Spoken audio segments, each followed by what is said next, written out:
19세기 일본 1853년 문을 걸어 잠그고 외국과 교류하지 않고 쇄국 정책을 펼치던 일본에 시커먼 배들이 나타났습니다. 그 정체는 미국의 군함 흑선들. 일본을 개항시키기 위해 미국의 페리 제독이 이끌고 온 함대의 무력 시위였는데요. 일본은 기절초풍했습니다.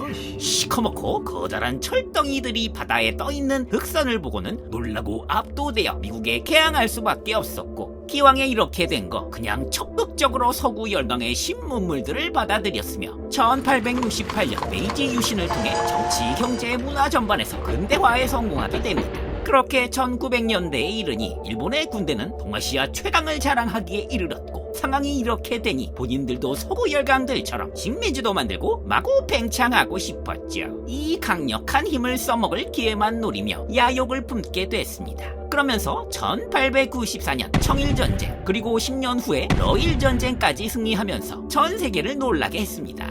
특히 기습작전으로 모로코로 또 크리티컬 히트가 제대로 한 방 들어가 군사대국 러시아를 이긴 러일전쟁의 승리는 일본의 야욕에 제대로 불을 지피게 해주었습니다.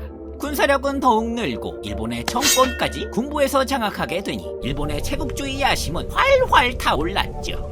1910년 옆나라 대한제국을 한일병합조약으로 조선을 합병, 식민지로 삼고 1931년 만주의 기름진 자원을 탐해 만주사변을 일으켜 괴뢰국가 만주국을 세우게 되었고, 곧이어 1937년 중국 대륙을 침략하기에 이르니 중일전쟁이 발발하게 되었습니다. 지금의 중국, 그러니까 당시의 장제스가 이끄는 국민당 정부는 일본에 힘겹게 맞서며 버텨냈고, 그나마 중국 땅은 드넓었기에 전쟁은 진흙탕 속에 장기화되기 시작했습니다. 일본이 생각보다 중국 함락이 녹록지 않아 고심하던 그때, 서쪽에선 독일이 2차 대전을 일으키고 폴란드에 이어 서구 열강이던 프랑스까지 점령해버리게 됐고, 그렇게 프랑스가 당시 점령하고 있던 인도 차이나 땅이 빈 땅이 되게 되니 이게 웬 떡이냐 하면서 냉큼 일본이 이 땅을 차지하고자 군사를 주둔시켜버렸죠. 일본 입장에서 인도 차이나 땅을 먹으면 중국으로 가는 물자 보급로까지 막게 되는 일석이조의 상황이었습니다.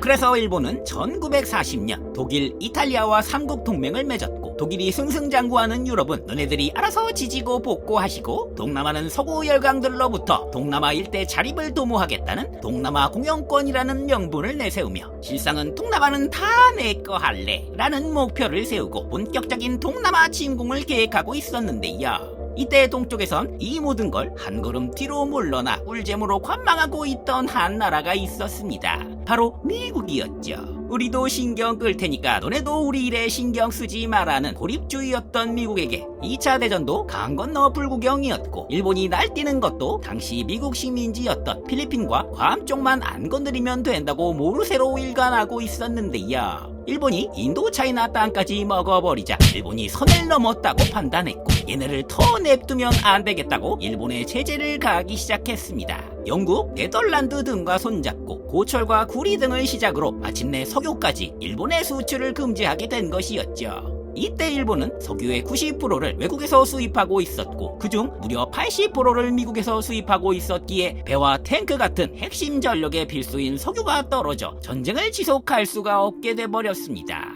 미국이 너네 이 정도 하고 그만해라 하는 제안을 일본의 강경파 도조 히데키는 차마 수락할 수가 없었죠. 중국과 전쟁하느라 수많은 군사들을 이미 파견시켜놨고, 무엇보다 동쪽의 서구 열강들이 전쟁하느라 두고 간 동남아시아의 기름진 빈 땅들을 다 먹을 수 있는 기회인데 이를 놓칠 수가 없었죠. 그렇게 눈이 돌아 일본은 무려 미국과 전쟁을 하기로 결정했습니다. 물론 일본도 나름 전략과 계획이 있었습니다. 미국과 전면전을 한다기보다 일본이 러일 전쟁에서 기습으로 이겼듯 자기들이 제일 잘하는 기습으로 미국에 크게 한방 피해를 입혀놓으면 미국이 이 피해를 복구하려 할 때 빠르게 동남아 땅을 다 먹어버리고, 미국이 복구했을 찰나 협상 테이블에 앉아서 강화조약 정도 맺으면서 끝내면 된다고 생각했죠. 무엇보다 수십 개의 전투기를 실을 수 있는 바다 위에 이동하는 활주로인 항공모함을 여러 척 보유하고 있었고, 또 하나 일본의 자랑인 제로센 전투기들을 보유한 일본의 신식 함대는 막강한 전력을 자랑했습니다. 자신감이 넘쳤죠. 그래서 일본은 1941년 그 결정을 강행합니다. 장소는 하와이 해안에 있는 미국의 진주만이었습니다. 진주만은 미국의 태평양 전력의 대부분이 배치되어 있는 핵심 요충지였기에 이곳을 타겟으로 삼게 되었습니다. 1941년 11월 26일 일본의 항공모함 6척으로 구성된 함대가 북태평양으로 출발했습니다. 그리고 12월 7일 일요일 오전 7시 49분 도도도 센군 도치게키 전군 돌격이란 뜻인 도츠게키의 첫 음을 딴 암호를 필두로 선전포고도 없이 미국의 태평양 함대를 기습했습니다. 사실 미국의 일본 대사가 선전포고를 하긴 했는데 번역하다 시간이 너무 걸려 진주만을 공습하고 1시간 늦게 하는 바람에 안 한 거랑 다름이 없었죠. 일본의 기습은 1차와 2차로 나뉘어 진행됐는데 아무래도 1차 공습 때 주요 시설 파괴가 목표였고 역시 무방비의 미 함대는 막대한 타격을 받게 됐습니다. 2차 공습으론 비행장이 타격을 받게 됐는데요. 이 기습으로 미국 전함 4척이 침몰하고 항공기는 188대를 잃었으며 사상자는 3천여 명에 달했습니다. 이때 그나마 다행이었던 건 기지 내 원유 저장 시설이나 선박 수리 시설이 무사하다는 거였습니다. 이곳에 타격을 받았으면 훗날 전쟁 양상이 많이 달라졌을 거라 하죠. 사실 일본군 장교들은 3차 공습으로 더 심대한 타격을 입힐 수 있다고 주장했으나 미국의 반격이 시작된 터였고 일본군은 기본 목표를 완수했다고 판단하고 그만 물러나 버린 것이었습니다. 이때 파괴되지 않은 항만과 수리시설들 덕분에 격침된 전함들 대부분을 인양해 빠르게 수리하고 전력에 투입할 수가 있었죠. 그리고 무엇보다 유류시설이 멀쩡해 연료 수급이 원활했습니다. 이렇게 일본의 공격에 놀라고 분노한 미국의 루즈벨트 대통령은 2차 세계대전 참전을 선언하고 일본의 복수를 다짐하게 됐습니다. 태평양 전쟁이 개막하게 된 것이었습니다. 이때 일본이 간과한 것은 미국의 어마어마한 생산량이었습니다. 수입 없이 내수에서도 막대한 자원들을 보유하고 있었고 이걸 돌릴 공장들도 무수하게 많았습니다. 이미 집집마다 자동차며 TV, 냉장고를 기본으로 굴리던 미국의 공업 생산력은 전쟁 시작과 함께 모두 군수 공장으로 변하게 되는 거였죠. 일본이 예상한 미국의 국력은 일본의 20배 정도였다고 하지만 실제 전력 차이는 100배 정도였다고 보시면 되겠습니다. 이렇게 일본의 생각보다 엄청난 속도로 미국의 피해는 복구되고 있었고 그간 참전에 회의적이었던 여론들도 일본의 미국 본토 침공에 반일 감정이 치솟았으며 자원 입대하는 젊은이들이 넘쳐났습니다. 미국에 제대로 동기부여를 해버린 것이었죠. 한편 일본은 진주만을 공습함과 동시에 동남아시아 지역에 대대적인 침공을 개시하였고 이 침공은 성공적이었습니다.